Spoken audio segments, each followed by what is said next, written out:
같은 숫자가 다시 나왔습니다. 93%. 2024년과 닮아있는 이 장면은 지난 2년 동안 삼성 내부에서 무엇이 바뀌었고 무엇이 그대로였는지를 다시 묻게 만듭니다.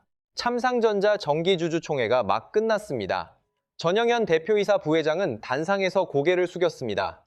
다시는 작년과 같은 반성과 우려가 없도록 최선을 다하겠다고 말했고 주주들은 박수를 보냈습니다.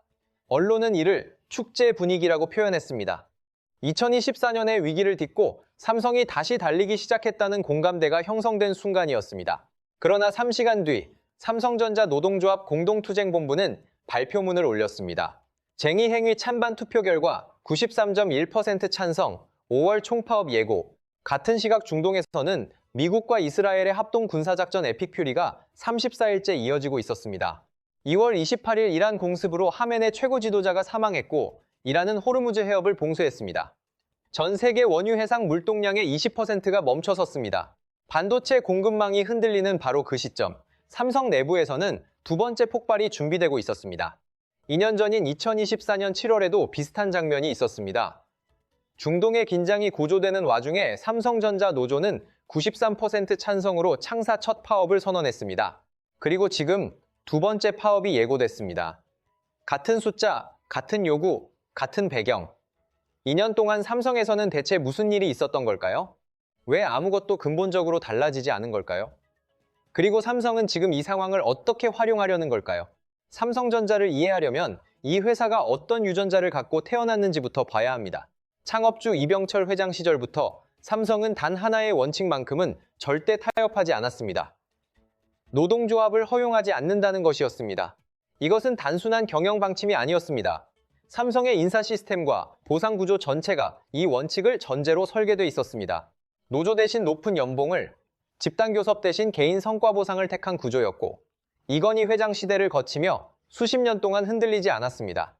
해외 기관 투자자들도 이를 당연한 전제로 받아들였습니다. 삼성을 분석할 때 노조 리스크는 계산에 넣지 않는 기업이라는 인식이 시장에 깔려 있었습니다. 실제로 삼성의 연봉은 국내 동종업계 최고 수준이었고 직원 이직률도 상대적으로 낮았습니다. 돈을 충분히 주면 불만이 생기지 않는다는 논리였고 한동안은 그 논리가 맞아떨어졌습니다. 이 구조에 균열이 생기기 시작한 것은 2017년이었습니다. 이재은 부회장이 국정농단 사건으로 구속되면서 삼성은 거버넌스를 전면 재검토해야 하는 과제를 떠안았습니다. 국내외 기관 투자자들과 글로벌 ESG 평가기관들은 노조가 없는 구조 자체를 거버넌스 취약점으로 보기 시작했습니다. 그리고 2020년 이재용 부회장은 공식 입장문을 통해 무노조 경영 원칙의 폐기를 선언했습니다. 반세기를 지배하던 원칙이 문서 한 장으로 무너진 순간이었습니다. 그 이후 삼성 내부에는 복수의 노동조합이 빠르게 생겨났습니다. 그중 가장 빠르게 성장한 조직이 전국 삼성전자 노동조합 전삼로였습니다. 2020년 출범 당시 수백 명으로 시작한 전삼로는 카카오톡 단체방을 통해 입소문이 퍼지며 1년 만에 수천 명으로 불어났고 2022년에는 1만 명을 넘었으며 2024년에는 3만 명을 돌파했습니다. 오랫동안 표현할 수 없었던 무언가가 표현할 공간이 생기자마자 폭발적으로 터져나온 것이었습니다. 2024년 파업의 표면적 이유는 임금이었지만 진짜 뇌관은 따로 있었습니다. OPI, 초과이익 성과급이었습니다.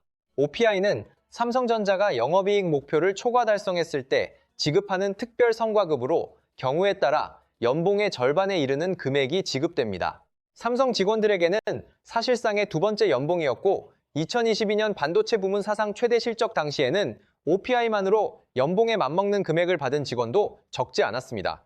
문제는 그 다음에 터졌습니다.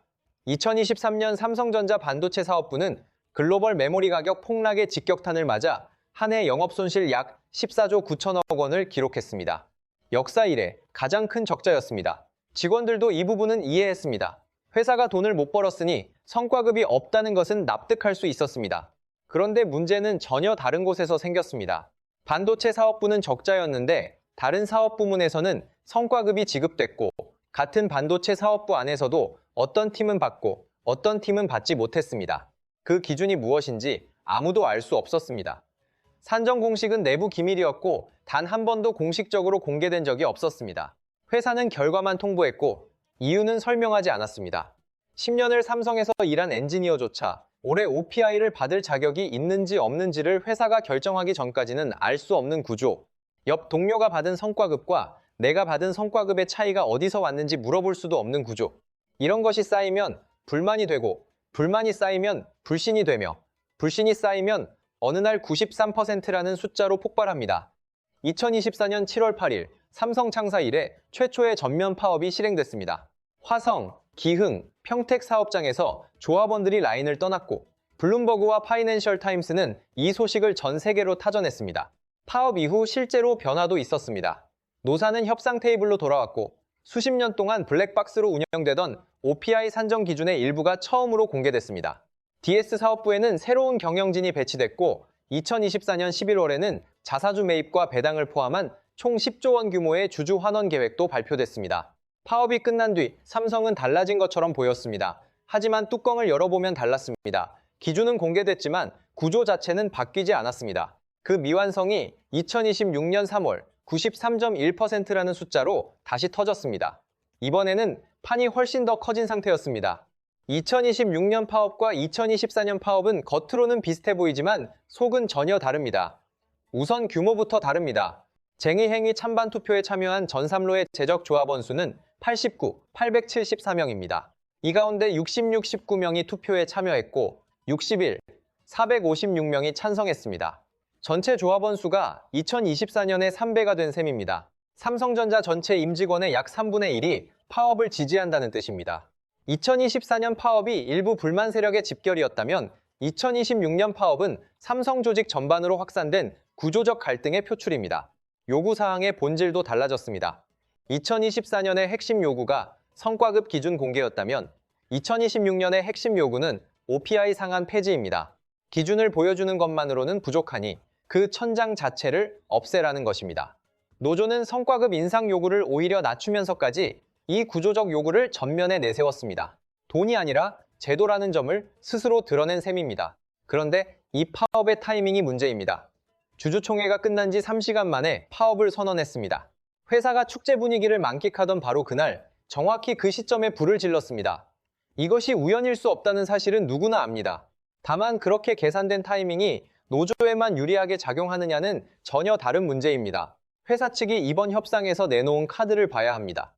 메모리 사업부 직원들에게 경쟁사 SK하이닉스와 동등하거나 그 이상의 성과급 지급률을 보장하겠다고 했습니다. SK하이닉스는 2025년 HBM 시장 독점과 AI 반도체 수혜로 직원들에게 억대 성과급을 지급한 회사입니다. 삼성이 그 수준을 보장하겠다고 한 것입니다. 기존 OPI 상한선을 초과하는 금액도 특별 포상 형태로 지급하겠다고 했고 임금 인상률 6.2%에 자사주 20조, 장기 근속 휴가 확대까지 얹었습니다. 노조는 이를 거절했습니다. 일시적 포상이 아니라 영구적인 제도 변경을 원한다는 이유였습니다. 오늘 특별 포상을 준다고 해도 내년에 회사가 마음을 바꾸면 그만이라는 논리입니다. 그 논리 자체는 이해할 수 있습니다. 하지만 이 거절이 만들어낸 장면을 바깥에서 보면 이야기가 달라집니다. SK하이닉스 수준을 주겠다고 했는데도 안 된다. 연봉의 50%를 넘는 금액을 특별 포상으로 주겠다고 했는데도 파업을 선언한다. 시장과 글로벌 고객들이 이 장면을 어떻게 읽을지는 각자의 판단에 달려 있습니다. 노조 내부에서도 균열이 보입니다. 노조원 중 한 명은 언론에 이렇게 말했습니다. 5조 원을 날릴 만큼 성과급이 급한가? 주변에서는 돈도 많이 버는데 뭘 그렇게 욕심내냐며 면박을 준다고. 삼성 DS 사업부 소속 5년차 박사급 엔지니어는 자신이 성과급 4천만 원을 받을 때 SK하이닉스 신입사원이 억대를 받는 것은 공학적 오류라고 했습니다. 그 말 자체는 강합니다. 그러나 SK하이닉스 신입사원이 억대를 받을 수 있는 이유는 SK하이닉스가 HBM 시장을 먼저 선점했기 때문입니다. 그 격차를 만든 것은 시장이었고 시장은 성과에 냉정합니다. 노조가 요구하는 것이 정당한 분배인지 아니면 성과와 무관한 보장인지 이 질문에 시장은 이미 답을 내리고 있습니다. 노조가 예고한 파업 기간은 5월 21일부터 6월 7일까지 18일간입니다. 노조 측이 자체 추산한 예상 손실은 최소 5조 원, 최대 10조 원입니다. 중요한 것은 이 숫자를 노조 스스로 내놓았다는 사실입니다. 협상 압박 카드로 제시한 수치지만 그 숫자가 현실이 된다면 가장 큰 피해를 보는 쪽이 어디인지는 굳이 계산할 필요도 없습니다. 지금 이 파업이 2024년보다 훨씬 위험한 이유는 삼성을 둘러싼 세계의 판이 완전히 달라졌기 때문입니다. 지금 글로벌 반도체 시장을 움직이는 힘은 하나입니다. AI입니다. 마이크로소프트, 구글, 아마존, 메타가 경쟁적으로 AI 인프라를 확장하면서 반도체를 충분히 빠르게 확보하는 것이 이 기업들의 최우선 과제가 됐습니다. 이 환경에서 반도체를 안정적으로 공급할 수 있는 기업의 몸값은 어느 때보다 높습니다. 그런데 이란 전쟁은 이 상황을 전혀 다른 차원으로 밀어 올렸습니다. 미국과 유럽은 호르무즈 봉쇄로 에너지 공급망이 하루아침에 무력화되는 장면을 실시간으로 목격했습니다. 특정 공급망에 의존하는 구조가 얼마나 취약한지를 이 전쟁이 입증한 것입니다. 반도체도 다르지 않습니다. TSMC가 대만이라는 지정학적 리스크를 안고 있는 것처럼 어떤 공급망도 100% 안전하지 않다는 공포가 현실이 됐습니다. 공급망 다변화는 이제 기업의 선택이 아니라 국가의 전략이 됐고 미국 칩 섹터는 그 전략의 법적 표현입니다. 이런 구도에서 글로벌 고객들이 가장 절실하게 원하는 것은 무엇일까요? 최첨단 기술만이 아닙니다. 제때 납품이 되느냐? 바로 그 안정성입니다. 전쟁이 공급망을 흔드는 상황에서도 믿을 수 있는 파트너. 지금 시장은 이 질문에 자신 있게 답할 수 있는 기업에게 물량을 몰아주는 구조로 움직이고 있습니다.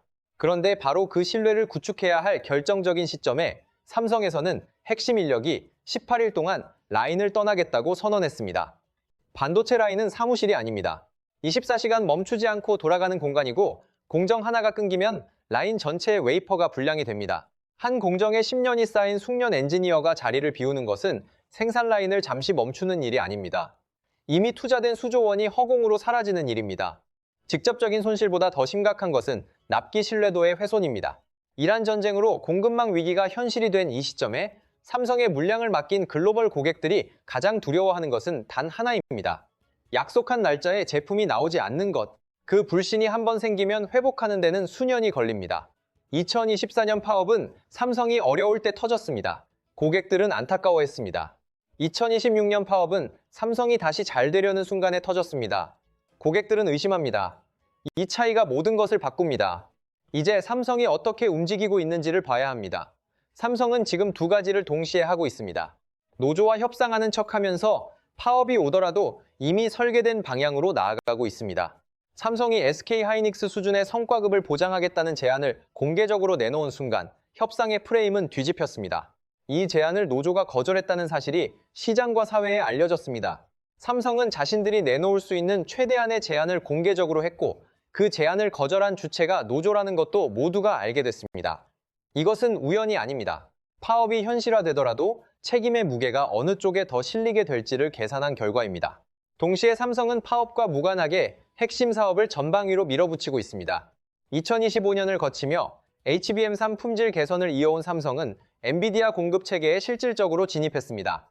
2026년 엔비디아 GTC 행사에서는 삼성 파운드리가 그록3 LPU를 양산한다는 공식 발표도 나왔습니다. 오랫동안 TSMC 독점에 가까웠던 AI 칩 파운드리 시장에서 삼성은 실제 발판을 만들었습니다. 미국 텍사스 테일러시에는 약 170억 달러, 우리 돈으로 약 22조 원 규모의 파운드리 공장이 건설 중입니다. 메모리, 파운드리, 패키징을 한 곳에서 끝낼 수 있는 삼성의 턴키 구조는 공급망 다변화를 원하는 미국 정부와 글로벌 고객 모두에게 가장 현실적인 선택지입니다. 파업이 18일 동안 생산에 영향을 줄 수는 있어도 이 사업 방향 자체는 흔들리지 않는다는 점을 삼성은 행동으로 보여주고 있습니다. 삼성의 역사를 보면 이 패턴은 반복됩니다. 1997년 IMF 외환위기 당시 삼성은 비주력 사업을 과감하게 정리하고 반도체와 전자에 집중하는 구조조정을 단행했습니다. 함께 위기를 맞은 대우는 무너졌고 삼성은 더 강해졌습니다. 2016년 갤럭시 노트7 배터리 폭발 사건 때는 전량 리콜이라는 수조 원의 손실을 감수했습니다. 언론은 삼성의 몰락을 예언했습니다. 그러나 이 사건 이후 삼성의 배터리 검증 프로세스와 품질 관리 체계는 완전히 재설계됐고 그 고통이 오늘날 갤럭시 제품의 품질 기반이 됐습니다. 2024년 파업으로는 OPI 기준이 처음 공개됐고 경영진이 교체됐습니다. 세 번 모두 당시에는 위기로 불렸지만 이후 삼성은 매번 다른 회사가 됐습니다. 2026년 파업이 강제할 변화는 훨씬 더 근본적입니다. 노조가 요구하는 OPI 상한 폐지는 단순한 성과급 구조의 문제가 아닙니다. 삼성의 인재전쟁 방식 자체를 바꾸라는 요구입니다. 이것이 실현되면 삼성은 지금보다 훨씬 강력한 방식으로 최고 인재를 끌어들일 수 있습니다. 구글, 애플, 엔비디아의 최고 엔지니어들은 성과 연동 보상으로 수십억 원을 버는 것을 당연하게 여깁니다. 삼성이 글로벌 AI 반도체 시장에서 이 기업들과 경쟁하려면 인재를 붙잡는 방식도 글로벌 기준으로 바뀌어야 합니다. 파업은 그 변화를 앞당기고 있습니다. 삼성 경영진 역시 이를 모르지 않습니다. 다만 노조의 압박에 굴복하는 방식이 아니라 자신들의 방식으로 구조를 재설계하려는 것입니다. 지금 이 이중 전략의 본질은 바로 그 계산에 있습니다. 주주와 투자자들은 지금 이 상황을 어떻게 보고 있을까요? 2024년 파업 당시를 돌아보면 힌트가 있습니다. 2024년 7월 최고점 87,000원대에서 12월 5만원대 초반까지 주가가 40% 가까이 빠지는 동안 외국인 투자자들은 수십조 원 규모를 순매도했습니다. 골만색스, 몰관 스탠레를 포함한 글로벌 투자은행들은 목표 주가를 줄줄이 하향했고 보고서마다 지적한 리스크는 세 가지였습니다. HBM 경쟁 지연, 파운드리 수율 문제, 조직 내부 불확실성, 그 물량을 받아낸 것은 국내 개인 투자자들이었습니다. 외국인은 공포에 팔았고 개인은 구조를 믿고 샀습니다. 결과적으로 어느 쪽이 맞았는지는 이후 주가 흐름이 보여줬습니다. 공포가 극대화된 시점이 결과적으로는 매수의 적기였습니다. 2026년 지금 그 장면이 다시 반복되고 있습니다. 이란 전쟁과 삼성 파업 리스크가 동시에 겹쳐졌습니다. 예측하기 어려운 상황에서 글로벌 기관들의 첫 번째 반응은 늘 같습니다. 일단 팝니다. 그리고 나중에 상황이 정리되면 다시 삽니다. 그 매도 물량이 만들어내는 주가 하락은 냉정한 투자자에게 기회가 됩니다. 지금 삼성이 맞닥뜨린 리스크가 구조적 문제인지 아니면 일시적 충격인지를 구분하는 것이 핵심입니다. 비교 대상으로 인텔을 보겠습니다. 인텔은 2024년 8월 전 세계 인력의 15%인 15영명 감원을 발표했습니다. 2024년 말 기준 직원 수는 108, 900명까지 줄었고 2025년에는 추가로 약 2만 명을 더 줄여 7만 5천 명 수준으로 재편하는 계획도 발표했습니다. 한때 12만 명을 넘던 기업이 절반 규모로 쪼그라드는 과정입니다. 이것은 구조적 문제입니다. 기술 방향을 잃고 시장 점유율을 잃은 기업의 수축입니다. 삼성은 다릅니다. HBM 기술이 없는 것이 아닙니다. 파운드리 능력이 없는 것도 아닙니다. 엔비디아와의 계약이 취소된 것도 아닙니다. 텍사스 공장이 멈춘 것도 아닙니다. 지금 삼성의 문제는 내부 보상 구조라는 단 하나의 변수입니다. 그리고 그 변수는 결국 해결됩니다. 파업 전이든 파업 중이든 파업 후든 말입니다. 실제로 2026년 3월 25일 노사는 다시 협상 테이블로 돌아왔습니다. 파업 선언 이후 불과 일주일 만이었습니다. 회사 측은 OPI 제도의 투명성 강화와 상한 폐지를 포함해 논의하겠다는 입장을 밝혔고 노조는 교섭 재개를 결정했습니다. 양측 모두 파국을 원하지 않는다는 신호입니다. 이 협상의 결말은 세 가지 시나리오로 나뉩니다. 파업 전에 합의가 이뤄지면 삼성은 이란 전쟁과 공급망 혼란 속에서도 생산을 유지하며 글로벌 고객의 신뢰를 지킬 수 있습니다. 파업이 예고대로 18일 동안 진행되면 단기 손실은 크겠지만 이후 보상체계 개편은 더 근본적인 수준에서 이뤄질 수 있습니다. 협상이 장기화돼 불확실성이 계속되면 시장이 가장 싫어하는 국면이 됩니다. 어느 시나리오가 현실이 되든 결론은 하나입니다. OPI 구조는 바뀝니다. 그리고 그 변화는 삼성을 지금보다 더 강한 조직으로 만들 것입니다. 이것이 2026년 파업의 역설입니다. 역사가 반복되는 데는 이유가 있습니다. 첫 번째 파업이 구조의 문을 열었다면 두 번째 파업은 그 구조를 완전히 다시 쓰라는 요구입니다. 전쟁이 바깥에서 공급망을 흔드는 동안 삼성은 안에서 자신의 뼈대를 다시 세우는 과정을 겪고 있습니다. 노조의 요구가 이기적으로 보이든 정당하게 보이든 그것이 만들어낼 결과는 하나입니다. 보상체계가 바뀐다는 것입니다. 그리고 그 변화가 완성됐을 때 삼성은 세계 최고의 엔지니어들을 지금과는 다른 방식으로 끌어당기는 회사가 됩니다. 원정이 끝나고 파업이 마무리되는 날, 세상은 삼성이 그 혼란 속에서 조용히 다른 회사가 됐다는 사실을 뒤늦게 알아차리게 될 것입니다. 지금 그 변화를 보느냐, 나중에 보느냐, 결국 그 차이가 모든 것을 결정합니다.